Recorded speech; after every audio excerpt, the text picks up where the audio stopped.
everybody. Reporting to you again from the Glamour City, Hollywood.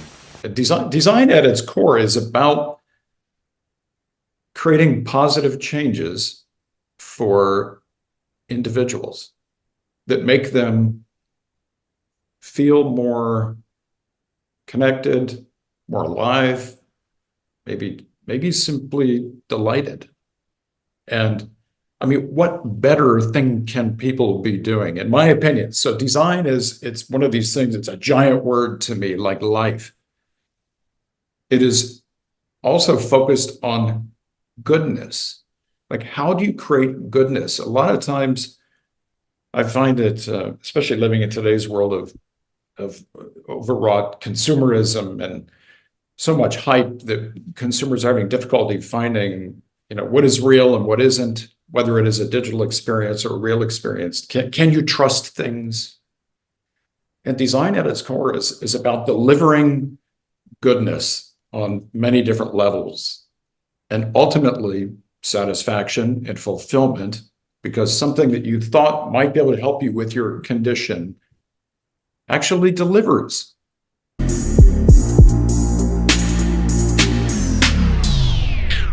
If you love listening to this show, please consider giving a rating and a review on Amazon Alexa or wherever you listen. We want to continue bringing you this amazing content, and part of our ability to do that means that we need a big audience. Now, it may not seem like much, but rating and reviewing the show will help more people find us, just like how you found this show. Simply on any podcast platform, search for a show, scroll down to the bottom, and push 5 stars. It's that easy. Thanks for supporting the show.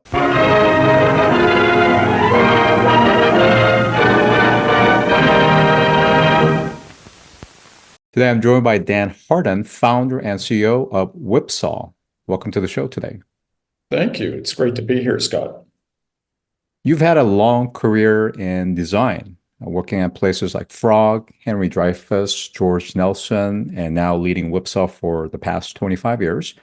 And I wonder, how would you characterize your career and what distinctively sets you apart from some of the other leading designers?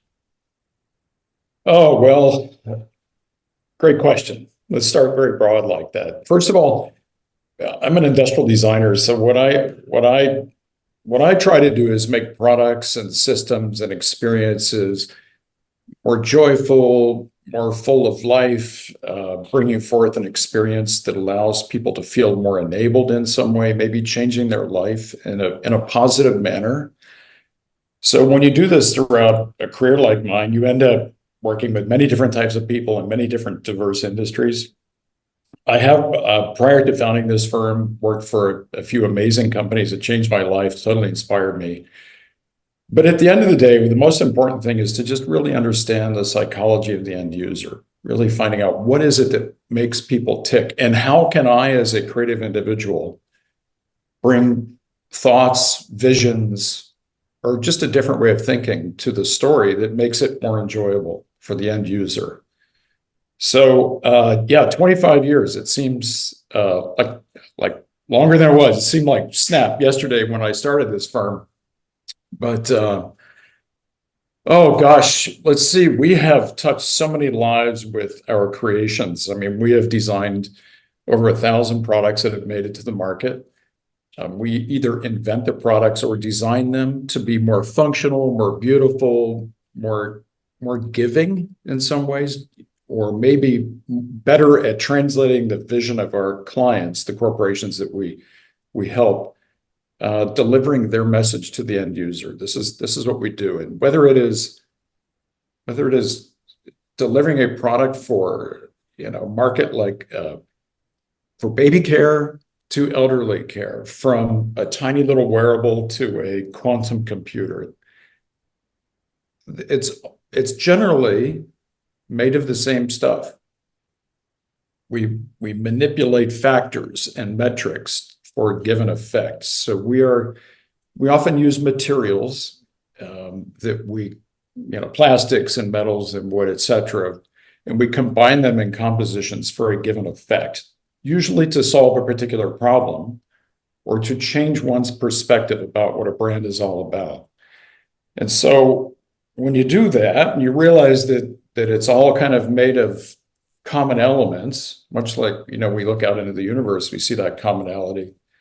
It means that design and design thinking and design seeing can be applied to anything in our world, whether it is a particular product problem, a business problem, or even your own life.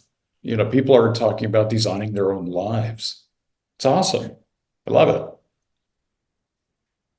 Yeah, I appreciate the fact that you go back to the elemental aspects. And when we talk about elemental, we're talking about the chemistry or the chemical elements, for example, the things that really the universe is made up of.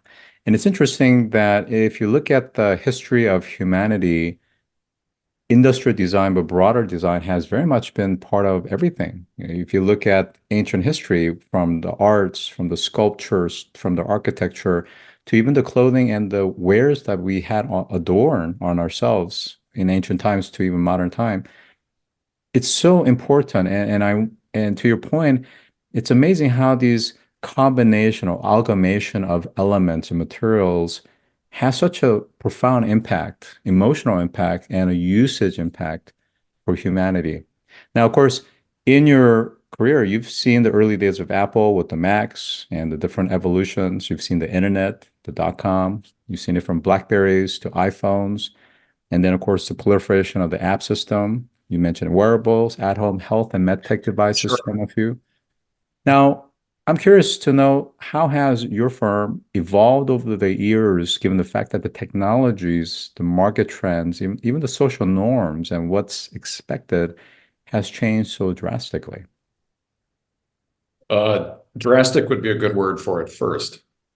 I started out at the beginning of my career thinking that I was going to be designing objects that made people happy. At the end of the day, that was my objective. And that's pretty much what every industrial designer was charged with, for the last 100 years. And prior to that, you're right, people were putting combinations together using, whether they were rocks, bronze, stone, whatever it was that was available to them. Anthropologists have studied why are we so good at interacting with our environments with our hands? Well, we're trying to solve problems for one another. So indeed, things have changed a lot. For us, I think that the fact that design has expanded its definition so much, it's a little bit like technology. It's polymorphic, so it means many more things than it used to in the past, and it's constantly changing. I love the fact that design has kind of turned more into, design as a word has almost turned more into a verb than it is a noun. Traditionally speaking, we think of design as objects, and we still design objects. I mean, I'm drinking from this bottle that we designed. It's, Wallet's best-selling water bottle in the country right now. But the way that you perceive something, the psychology around it's the very imagination of something has been so much more studied now, so that we get a much better understanding about what makes people tick, what turns them on, and what levers can we pull to engage people. So design has become, I guess you could say, more complex. I hope that it is becoming more responsible.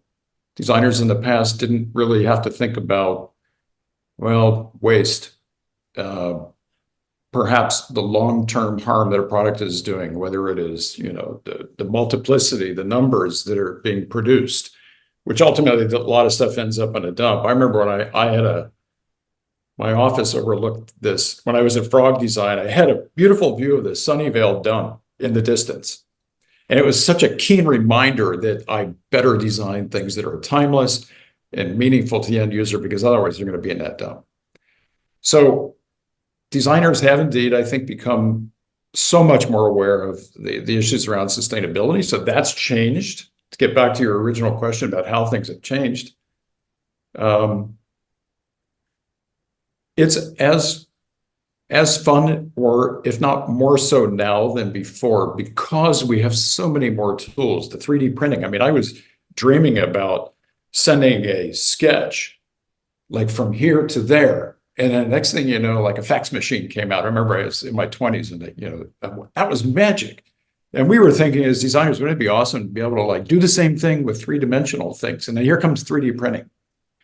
And now here comes AI. So we're adjusting to artificial generative intelligence. So, this is generative design is something that is offering a new realm. None of us quite understand how to use it yet. And it's so early. It's so odd to work with. We use Midjourney sometimes for certain things.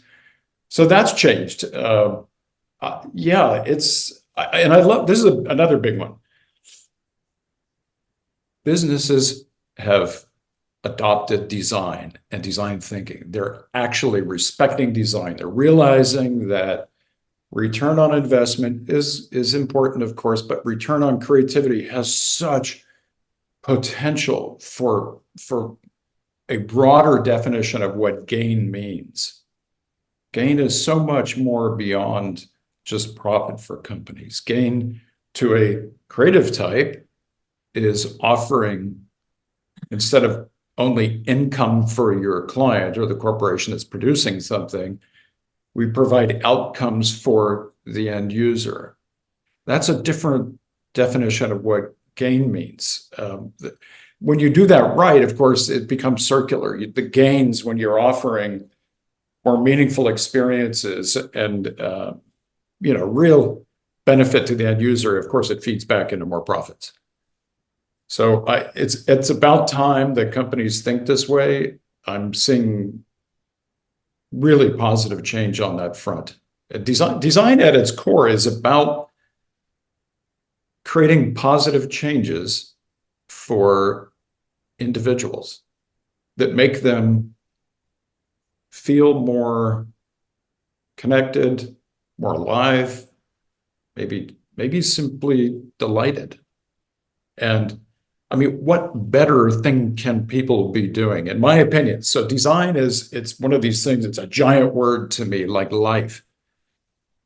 It is also focused on goodness. Like, how do you create goodness? A lot of times I find that, especially living in today's world of overwrought consumerism and so much hype, that consumers are having difficulty finding, what is real and what isn't, whether it is a digital experience or a real experience. Can you trust things? And design at its core is about delivering goodness on many different levels, and ultimately satisfaction and fulfillment, because something that you thought might be able to help you with your condition actually delivers. All right, so let me just pause you there for a second, because I want to make sure we're having a conversation. So Dan, you mentioned that the notion of design has been changing. It's polymorphic, and we're really starting to challenge the definition and the expandability of what design really means. This notion of user interface and form factors have been changing for some time. And I would make the argument that design is extending to not just, you mentioned large language model, but even though from a label, your cohorts are referred to as industrial designers, but I wonder if the future designers also gets into AI data, training models, algorithms, results, and of course, the interaction with the users. And then I'll just set aside AI a little bit to the side for just a second. But at the time of this recording, Apple recently reported their earnings and they beat Wall Street estimates. But underlying that data, their revenue for iPhones, which is their cash cow, is eroding. And for at least the last couple of decades, we, meaning the industry as a whole, have been trying to imagine what that smartphone replacement would look like. We've seen things like Mojo Vision with smart contact lens that have gone by the wayside. We've seen various forms of smart glasses over the years, and now Humane AI, Rabbit AI, and Meta glasses. So I have to ask you, in your opinion, what do you see as the ideal form that could replace a handheld smartphone? And again, when I say form, it doesn't have to be necessarily tangible. Yeah, that's a really good question. One is I welcome the change. I welcome that AI, if it is in the right hands of creators that want to actually provide real value to the end users in the form of, and that's what we all want. We want to be able to communicate seamlessly, we want to be able to access information and data instantaneously. We have very high expectations of technology. And the conduit for that technology right now is this little box in our hands and a 5 or 6 inch screen. It's so limiting, and I'm kind of disgusted about how we all walk around our days. People are like walking into traffic while they're looking at YouTube or TikTok. And so, first of all, is that it? Have we reached the apotheosis of how we bring data into our minds? I would say no. I think the walking around with something in our hands where there's a large display, it will probably exist for many more decades, if not centuries. But technology is finally here where indeed, thanks to miniaturization and AI, there will be other devices that will likely be around our body, whether they're in the form of wearables. And we're working on several of these, so I can't get too specific. This is an area of interest by many corporations. Our clients are, companies like Samsung, LG, Sony, a lot of other big companies, and Google, of course. We do a lot of work with Google, so I have to be careful where I'm going with this, with your answer, because we are inventors of a lot of this stuff. But at the end of the day, we expect the AI to replicate humanity and understand. Ideally, you want that humanity to be presented to you in a manner where something is more understandable, more enjoyable, more visible. So it likely means that even things like these glasses and other devices in our world, things that are on our hands, on our bodies, they're coming. And AI is now going to be able to be embodied in a lot of these interesting new devices. Of course, we've seen some of the reviews around humane AI, rabbit AI as an example, and really some significant drawbacks, from latency to the cloud and back for responses, incredibly not useful, short battery life, to AI algorithms that are just immature, as well as just trying to be standalone when they're not quite ready and it's not integrated with smartphone. And to your point, going back to the core AI component, is that we see this dichotomy where for years, we're seeing regulation come down, whether it's GDPR or other types of privacy regulations.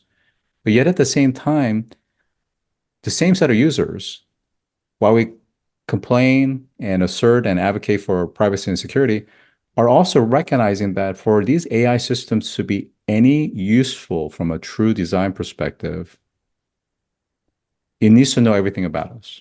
Everything. Every conversation, phone, text, chat, social media, location, who we're interacting with, what we're doing, biometrics, our blood pressure, our galvanic skin response, eventually Neuralink and ability for, seeing the patterns of our neurons and synapses. What's too far, and what's it going to take for the interaction with AI to be useful, but still have some safeguards? Yeah, it is a sticky subject, isn't it? I think our society has gotten maybe a little bit too wrapped up about the privacy issues. I think generally speaking, most people would say, well, if I'm a good person and I don't really mind if certain things are exposed. Unfortunately, there are a lot of bad actors out there that can take very little information about you and expose it or make it feel like an invasion. And it's pretty sickening. And I think that AI needs to work around it. I think that's where the strength of AI could come in, is to offer a level of sensitivity. And you should be able to have your own sensitivity dial that it responds to instantaneously. Yeah, because you're right. Ideally, you want AI to work with what is given to it. It will be more accurate. It will be able to help you more if it knows more about you. And I think it's a frontier, to be honest. I don't have an answer for you. I don't think any of us do. And it's something that companies like Apple and Google are struggling with right now is, how much data to offer and how to protect your privacy. It's a big issue. I think design is a tool that we can use to break down the problem. And through a design process that uses a lot of analysis and empathy for the end user, we will find solutions, as we always do with technology. And so many of these things that you mentioned are nascent. They are so young. It's like when we first started to embed audio content on magnetic polarity, where it became a cassette tape and a VHS and then DVDs. It's this trajectory that I see, and we don't have it figured out. AI is still freaking people out and exciting people at the same time, but we have to go there. It is the best method for machines and humans to finally come together. As a designer of a lot of products and designer of a lot of machines, I worked on a lot of computers and life science equipment and all types of tools. What we often try to do is connect, blend, let the machine be more responsive to you and what your needs are. Sometimes to the point where that machine becomes ambient. It steps away. You stop thinking about the machine. And I think with AI and privacy concerns, I hope that it will develop to the point where, and I'm sure it will, where you're protected. It's like it becomes somebody a friend, like you trust. And you have friends in your life. They might be family members or friends where that information is safe. AI will eventually, I hope, if designers are part of building some of these algorithms, where there's much more, as I said, humanity in the AI, well, then I think we'll be in a new age. Again, I think these are really tough conversations just because it is so nascent and we're just at the doorstep. However, it is profound, and I think the implications are pretty far-reaching. I want to get down back to more on the industrial side, robotics. Boston Dynamics, you probably have seen the latest version of their Atlas. Incredible probably is an underwhelming way to describe it. Mm-hmm. And as a venture capitalist, for years, I've been very focused around very use case or specific niche robotics as an example. And robotics also includes AI as well. But I think what we're starting to see, I think the next decade or so, humanoids are going to be fairly pervasive. And as those price points become lower, the capabilities become better, and the utility increase, I think our humanoids will very likely push the baby stroller, walk our dogs, go shopping with us and push the shopping cart. It'll help us unload and load our groceries. Talk to us about this notion of designing something where it's always present, it takes up physical space, spatial perspective, but at the same time, it's just frictionless. We don't think about it. We don't. First of all, I love robots. Right? I don't know of too many designers that don't like robots, and I think it will likely be the next frontier for design. And the reason I like it so much is because they move, you innately, and you can't help yourself. When you look at the most recent bots that are kind of humanoid, you are fixated. If they move and their material, and they kind of look like a human, you already make the leap. You extrapolate, and it feels like it's alive. In your head it's not alive, but emotionally it kind of feels alive. We started designing robots years ago, doing these little, robotic cleaners, and then we helped Stanford Research Institute with creating concepts for the future that of low-cost robots that could do simple things like water plants, fetch you a drink, pick up, 5 or 6 pounds worth of stuff and move it around your house. Now that's coming. And we work with companies like Media and others, Samsung in Asia, because Asia is all about robots right now. So this notion of them becoming more humanoid to the point where they're like a personal assistant almost, and they're pushing the stroller, you trust them. First of all, robots are hard to do. And so hard. Most people think, well, if we have little robots that like Alexa that can speak and do simple motions, that, oh, it should be an easy leap to get to a humanoid where it's walking, talking, going upstairs.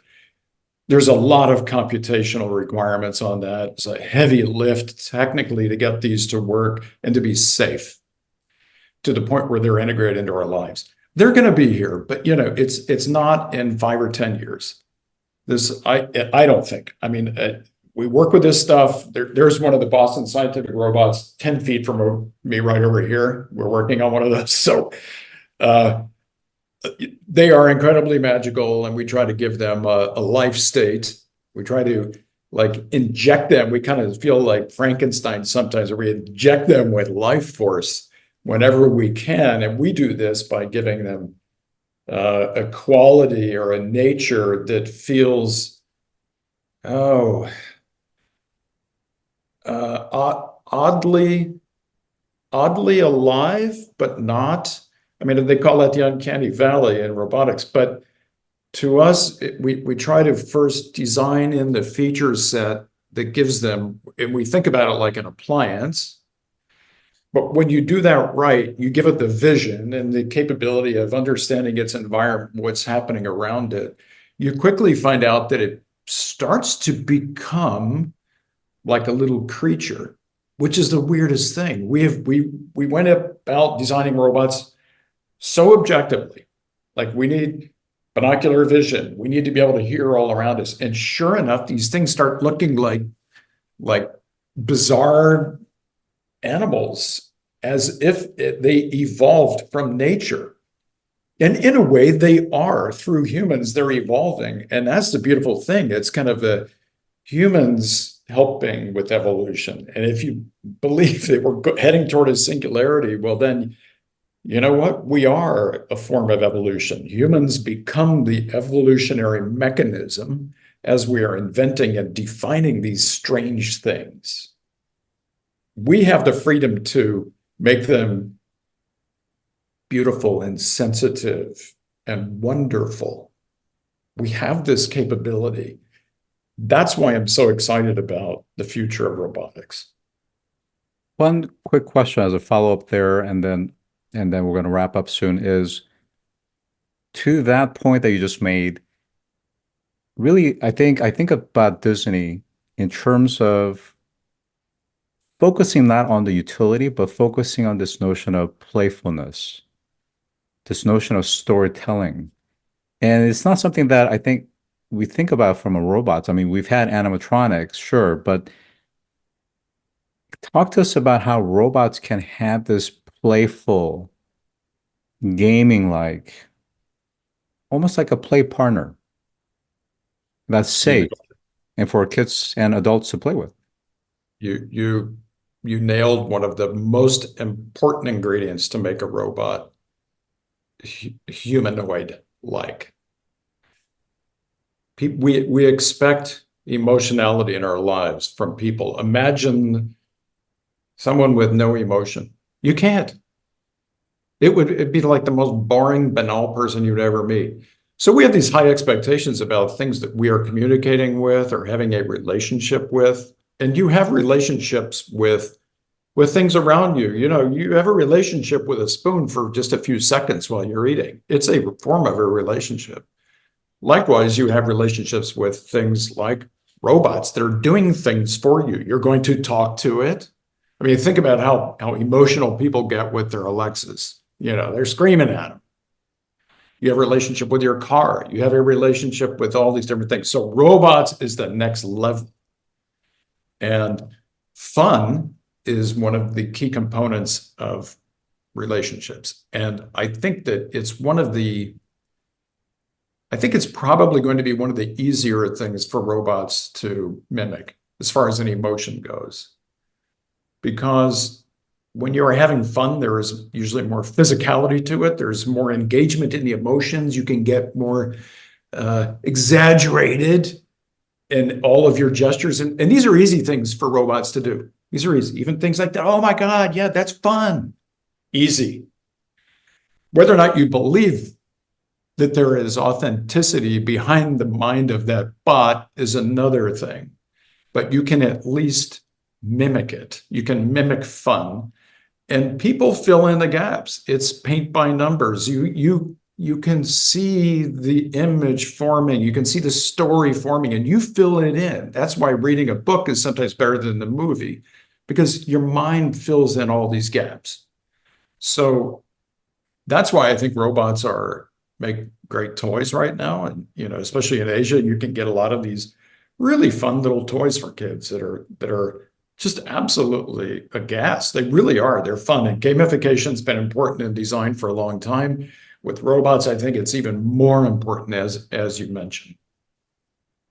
So my final question for you is really, I think this conversation has really been about this continuum. I mentioned at the onset of ancient human civilization and how design played a role back then, and now it's evolved from the likes of PCs to the Macs to the iPhones. We talked about AI, robotics. The future is that of designing not just for humans, but for designing for AI agents, designing for other robotic and artificial things and beings. And to the point that you mentioned, start to get into, which is a little bit around singularity, is at some point we're going to be augmented, including potentially implanted chips in our brain, but we ourselves are going to change. As you look at the next 10, 20, 30, 50 plus years, what is the role of designers and how will it change? Designers become architects of experience. And we have to also be psychologists. If you are designing ways of thinking and feeling through AI, through software, and you're striving to create something of value to us mere humans, then the designer has to bring forth that intrinsic empathy and sensitivity that they have to life itself. You have to really bring the technology. Sometimes it means that designers are going to have to be probably the ones that tell the technologist, guys, that goes too far. At the end of the day, they need these things in their life. This is most important. Authenticity is important. Get real. When technology is able to allow you to be maybe smarter, more fulfilled, happier, well, then it's doing work for you. But when it's adding layers and layers and layers of complexity, and it's not really helping you with your conditions or how you feel about yourself and others in your world, then what good is it? So I think, yeah, so designers kind of become like therapists for technologists, like helping to craft the right solutions for people, not just because the technology can do something, but offer the value, offer some goodness. And creative types, that's what they focus on. If you're an artist, you're thinking more about what's going on in here and how can I make you feel different about a situation. Sometimes it's a tiny little nudge. That's all it takes. You stand in front of a Rothko and you're like, I don't know why I'm feeling a sense of peace and being inspired and having intrigue all in one, but I am. It's all very subtle. It's all a nuance. And designers with technology especially where AI is going into robots, I think are going to be doing the same thing. Like let that AI make subtle suggestions to you.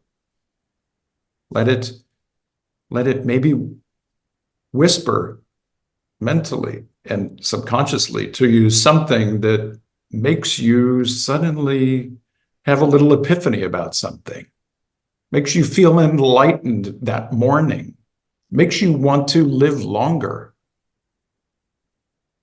That's the strength of design and design thinking, and just coming at it from more of a creative side and not just a technology side. Technology needs design. They've always been siblings forever, even going way, way back.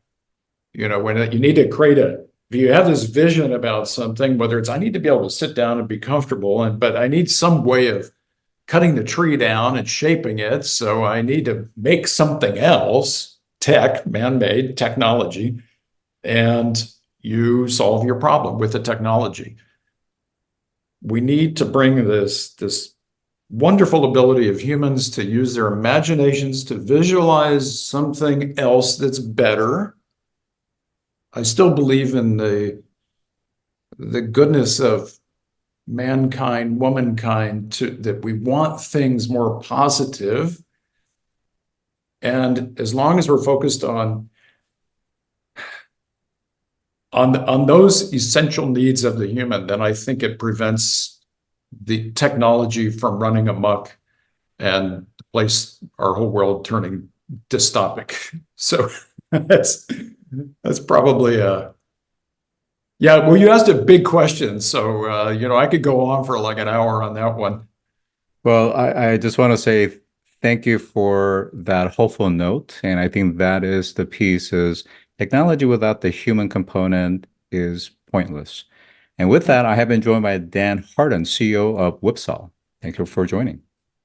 Thank you, Scott. It's been a pleasure. If you've enjoyed this episode, take a moment to rate our show on any podcast platform that you listen to. Scroll down to the bottom and push 5 stars. It's that easy. And as always, thanks for listening.